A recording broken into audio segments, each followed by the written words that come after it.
En el Medio Oriente existe una ciudad amada y deseada sin medida.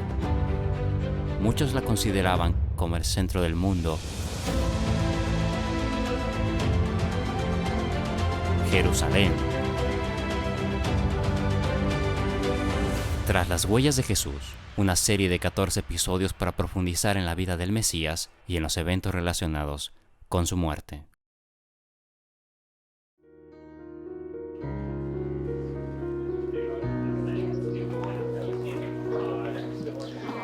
La Vía Dolorosa, donde caminaremos hoy, es la calle que en nuestros días y en una Jerusalén que ha cambiado con los siglos, conmemora de forma tradicional el camino que Jesús hizo por última vez rumbo al Calvario. La gente le seguía en este camino doloroso por curiosidad, otros por odio, pero también por un dolor profundo por lo injusto que estaba sucediendo en aquel momento. No sé qué pensamientos y sentimientos te surgirán a ti siguiendo estas calles, pero sí es importante que meditemos en los últimos momentos de Jesús en esta tierra, pues encontraremos algo que no se puede comprar con dinero. Por siglos se han hecho peregrinaciones a la antigua ciudad de Jerusalén, y especialmente para visitar los lugares que recuerdan la pasión de nuestro Señor.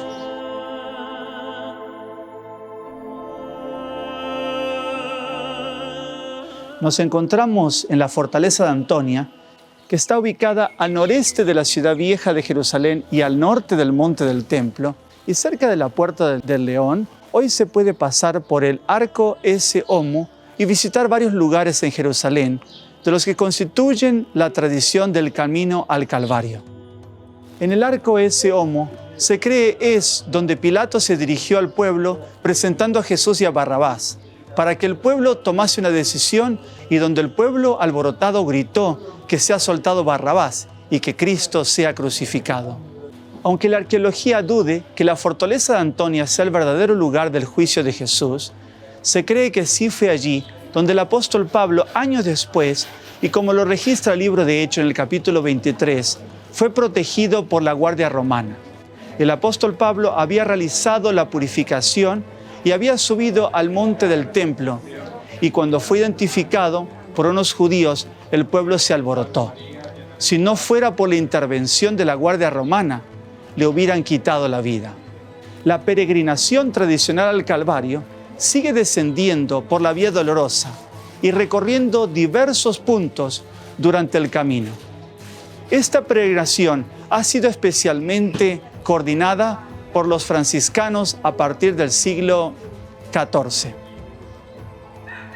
Los griegos ortodoxos identifican un lugar muy cercano del Arco S. Homo, en la misma calle de la Vía Dolorosa, en donde hoy se encuentra la iglesia del Pretorio, como la prisión donde Cristo fue encarcelado, como también el lugar donde estuvo preso Barrabás, mientras esperaba la condena de Pilato.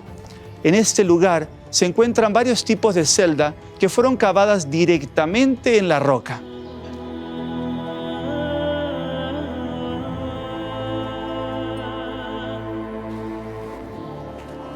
A unos pasos de allí también existe lo que se conoce como litóstrotos.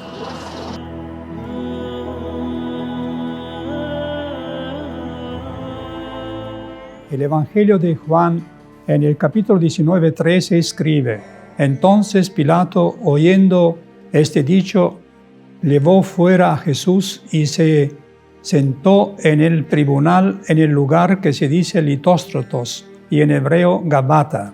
El término que se encuentra solo en Juan se refiere a un pavimento quizá de mármol o teselado, de mosaico, pues la palabra litos, por lo que el término litóstrotos está formado, indica en griego la piedra.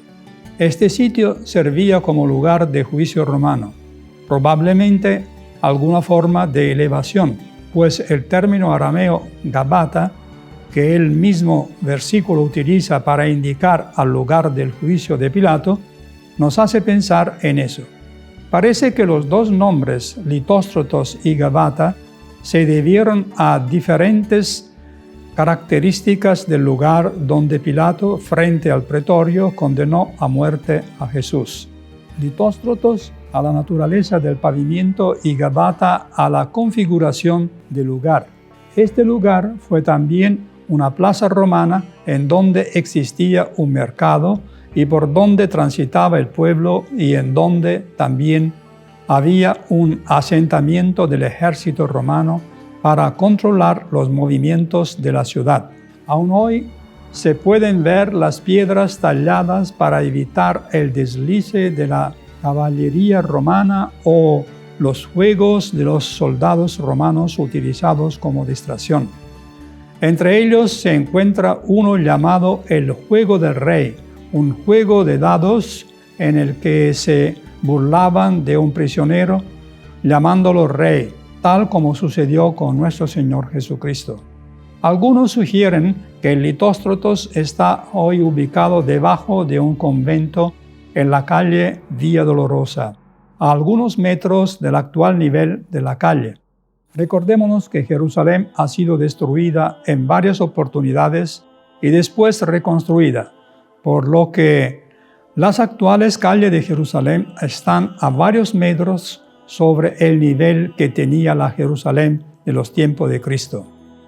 Pero hay otras opiniones basadas también en recientes descubrimientos arqueológicos sobre la posición de este lugar, probablemente cerca de la actual puerta de Jaffa. Por eso, hablando por un instante también del arco Ecce Homo, he aquí el hombre que se refiere al momento en que Pilato presentó a Cristo que llevaba la corona de espinas y la ropa de grana, como se menciona en Juan 19:5. Podemos remarcar que los arqueólogos creen que este lugar no existía en tiempo de Jesús, y junto con lo que se cree ser la plaza del Litóstratos que hoy se encuentra debajo del convento en la calle Vía Dolorosa, datan del tiempo del emperador Adriano, del segundo siglo. De todas formas, estos lugares nos dan evidencias muy interesantes de cómo era la vida en la ciudad en los primeros siglos. La mayoría de los arqueólogos en la actualidad sugieren que el palacio de Herodes fue el lugar donde Jesús fue juzgado.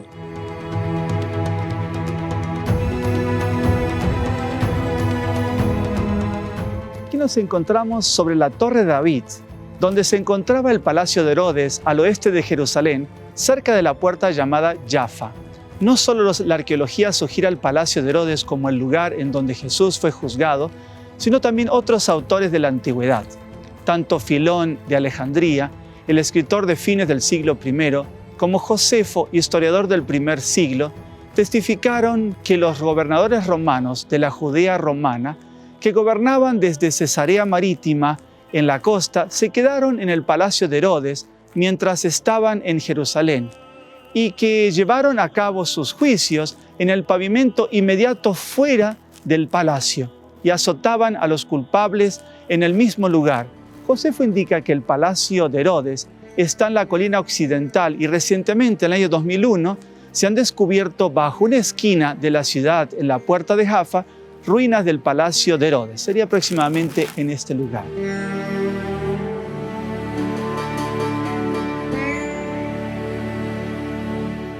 El palacio de Herodes en Jerusalén se alzaba a lo largo de la muralla occidental de la ciudad, en el área hoy ocupada por el barrio armenio, empezando por el norte, en el edificio Kislev, que es una estructura militar de la era otomana, erigida en 1834 y terminando en el monte Sión. Consistía principalmente en dos alas del palacio situadas al norte y al sur de un gran jardín.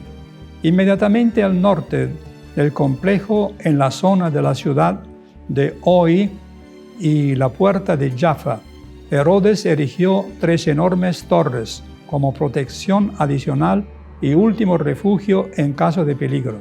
Recientemente se realizó un reexamen de un pavimento de piedra desigual en el palacio de Herodes, que se cree era el Litóstratos mencionado en Juan 19. Los arqueólogos sospecharon la importancia religiosa e histórica del sitio cuando descubrieron parte de los muros de la fundación del palacio y un sistema subterráneo de alcantarillado que se cree data de hace 2000 años. Algunos arqueólogos, incluyendo Shimon Gibson, un profesor de arqueología de la Universidad de Carolina del Norte en Charlotte, creen que el palacio de Herodes coincide con la evidencia en el sitio.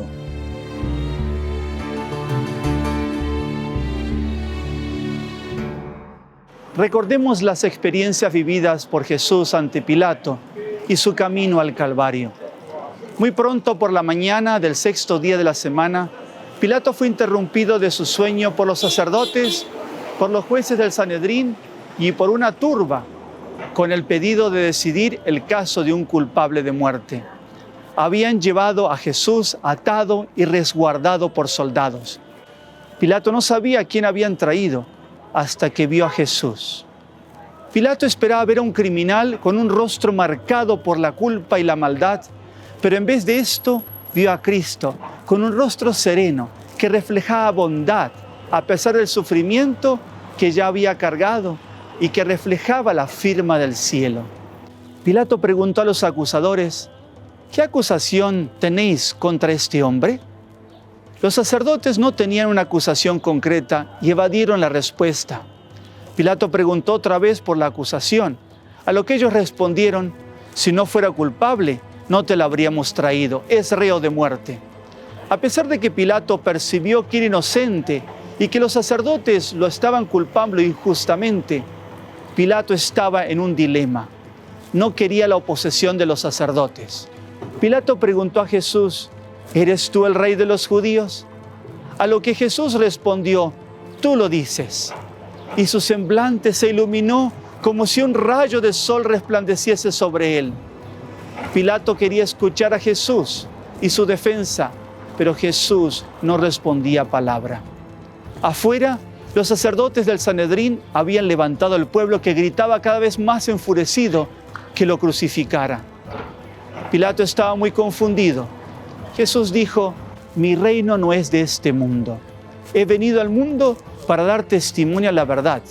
Todo aquel que es de la verdad oye mi voz. Pilato preguntó: ¿qué es la verdad? Pero no esperó la respuesta. Impacientado por el grito del tumulto, salió y declaró que no hallaba culpable a Jesús. Los sacerdotes y dirigentes de Israel presionaron a Pilato diciendo que revolucionaba al pueblo y que su actitud estaba en contra del César. Al oír que era de Galilea, lo envió a Herodes, que se encontraba en la ciudad. Atado y escoltado por soldados, fue llevado al tribunal de Herodes. Herodes interrogó a Jesús con muchas palabras, pero Jesús se mantuvo en silencio. Herodes pidió un milagro de Jesús. Herodes, que había dado orden de decapitar a Juan el Bautista, dijo a Jesús que tenía poder para liberarlo o condenarlo y pedía respuesta de él. El silencio de Jesús lo irritó. Finalmente dio la orden de vestirlo de púrpura y se unió al pueblo en el escarnio a Jesús. Pero no se atrevió a ratificar la condena de muerte. Lo envió nuevamente al gobernador romano Pilato. Pilato se indignó al ver nuevamente a los judíos trayendo a Jesús. La esposa de Pilato le advirtió que no tuviera parte en la condena de Jesús, pero los sacerdotes y la multitud insistían en que ratificara la condena del Sanedrín. Decidió azotarlo para calmar el furor del pueblo. Los soldados lo trataron con terrible crueldad, esperando obtener de Jesús un rostro diferente que exprese los rastros de un criminal. Pero la serenidad de Jesús en medio de la terrible ejecución que rasgaba sus espaldas enfureció aún más a los soldados. Finalmente Pilato recordó la costumbre de soltar a un reo para las fiestas judías. Mandó traer a Barrabás, colocándolo junto a Jesús, con su cuerpo quebrantado y sangrando, y los presentó ante el pueblo preguntando: ¿a quién queréis que os suelte? El pueblo enfurecido gritó: ¡a Barrabás! Y pidieron la crucifixión de Cristo. Jesús estaba ante el pueblo vestido de púrpura y con una corona de espinas que traspasaba su frente. Oía al pueblo que había amado y que había ayudado tanto con sus mensajes y milagros, gritando: crucifícale, crucifícale. Pilato intentó nuevamente liberar a Jesús, pero el pueblo estaba alborotado y clamaba: crucifícale. Finalmente, Pilato tomó agua y se lavó las manos, diciendo: inocente soy de la sangre de este justo. Caifás dijo: su sangre sea sobre nosotros y sobre nuestros hijos. Caifás no solo predijo la muerte de Jesús, pero por la humanidad, sino también trajo sobre la nación judía un sufrimiento que carga aún hasta el día de hoy. Al cruzar la puerta del atrio del tribunal de Pilato, la pesada cruz fue colocada sobre el debilitado cuerpo de Jesús. Jesús caminaba con pasos tambaleantes, pero en vez de recibir compasión, se burlaban de él. Cayó al suelo por su gran debilidad. Le obligaron a continuar llevando la pesada cruz y nuevamente cayó al suelo. Los soldados, viendo que no conseguía llevar la cruz, obligaron a Simón de Cirene, que justo regresaba del campo, a que cargara la cruz de Jesús. En este lugar, la tradición dice que Simón ayudó a cargar la cruz de Jesús. Jesús continuó su trayecto tambaleante rumbo al Calvario. Jesús era seguido por una gran multitud. Entre ella había muchas mujeres que habían sentido humana compasión al ver los sufrimientos de Jesús, aunque no conocían realmente al Maestro. Jesús, a pesar de estar debilitado y sufriente, no perdió la oportunidad al ver el corazón quebrantado de las mujeres y les dijo: hijas de Jerusalén, no lloréis por mí, mas llorad por vosotras mismas y por vuestros hijos. Jesús estaba advirtiendo a las mujeres de la terrible destrucción que sobrevendría a Jerusalén, la cual se cumplió en el año 70. En este lugar, también la tradición dice que fue donde Jesús se dirigió a las mujeres con su mensaje de compasión. ¿Y los discípulos? ¿Dónde estaban? Los discípulos temerosos seguían desde lejos. ¿Dónde hubiéramos estado nosotros? Hoy necesitamos a este Jesús, el que nos ama tanto. Sentimos necesidad de alguien que nos pueda cambiar, que pueda traernos paz, esperanza y gozo, y que lleve nuestra cruz. Es cierto, Él llevó nuestra cruz. La carga más pesada es nuestro pecado. Sigamos las pisadas de Jesús al Calvario, donde podemos descargar todo lo incómodo y lo terrible de nuestra vida y poder recibir algo mejor aceptando a Jesús. Qué terrible camino que hizo Jesús rumbo al Calvario. Qué terrible sufrimiento el que pasó nuestro Salvador por amor a nosotros. El mundo también será muy pronto destruido como lo fue Jerusalén. Permitamos que este recuento del camino del Calvario también abra nuestras mentes y corazones y decidamos seguir a Cristo hasta el glorioso día de su venida.